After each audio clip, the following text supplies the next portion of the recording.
Hi there, my name is Tony Upton, and I would like to talk to you about a basic hydraulic brake system.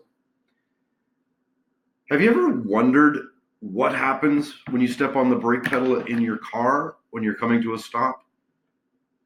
Most of the time, you don't really give it a second thought.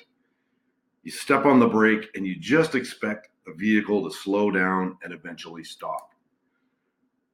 Well, today I would like to give you a brief explanation of what occurs in a basic hydraulic brake system that causes your vehicle to be safely brought to a standstill.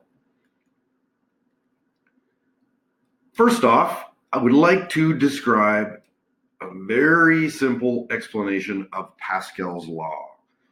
Pascal's law describes how hydraulic force can be multiplied in a confined hydraulic system. In 1647, Blaise Pascal discovered that by increasing the surface area that hydraulic pressure is applied to, we can exponentially increase the amount of force that will be available to use.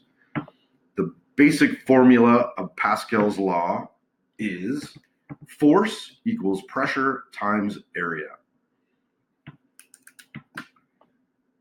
This is important because the forces involved in bringing a 4,000 plus pound vehicle to a safe stop within a reasonable period of time are quite substantial. Therefore, we need to be able to create an adequate amount of force at the braking components to counteract the kinetic energy that is present while a vehicle is in motion. By utilizing this hydraulic principle, Pascal's law, we are able to provide substantial force with relatively little input force. So, what happens when you step on the brake pedal in your vehicle when you apply the brakes? Movement of the brake pedal acts on a piston inside of a closed bore in a component called a master cylinder. The piston in the master cylinder acts on brake fluid and begins to develop pressure within that confined system.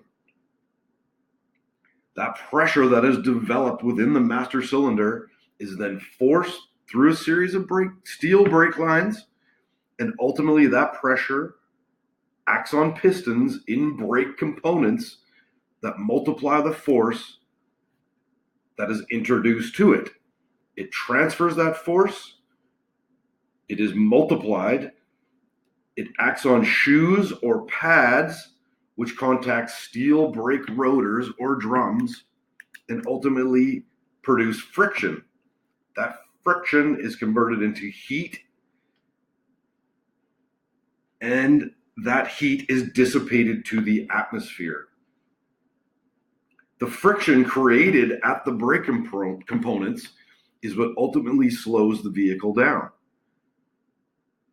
Now, the greater the mass or the weight of a vehicle, as well as the relative speed that vehicle is traveling, are all important factors in the amount of force required to stop that vehicle. The greater the speed and weight, the greater the force required to stop it.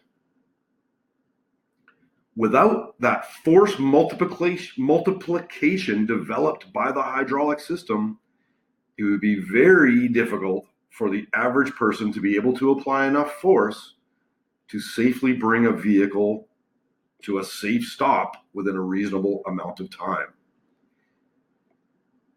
Most modern vehicles are equipped with devices that provide additional force to the master cylinder to further increase braking pressure at the wheels. But that's a topic for another presentation. I hope this presentation has given you some understanding of how a basic hydraulic brake system works. And maybe the next time you're coming to a stop in your vehicle, you will think about how much force you're using to step on the brake pedal and how much force is actually occurring to slow you down. Thanks for listening. and have a wonderful. Created using Powtoon.